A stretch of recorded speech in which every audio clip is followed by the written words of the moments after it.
મારું નામ ધર્મેશ એમ પટેલ છે। હું જંગીપુરા ફાયર સ્ટેશન ખાતે સબ ઓફિસર તરીકે ફરજ બજાવું છું।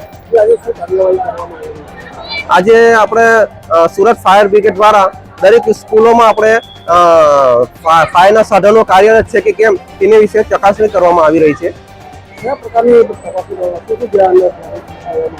એમાં આપણે ફાયરના સાધનો એમના કાર્યરત છે કે કેમ તેની વિશે, જેમ કે CO2 છે, DCP છે, હેડ એન્ડ સિસ્ટમ છે અને ઇમરજન્સી એક્ઝિટ છે, એ બધાની ચકાસણી કરી રહ્યા છે।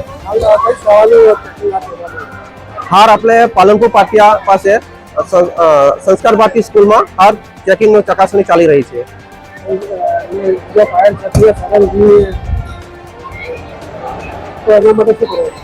હાલ ફાયરના સાધનો કાર્યરત ન હોય તો એમને આપણે ફાયર દ્વારા ફાયર નોટિસ આપવામાં આવે છે।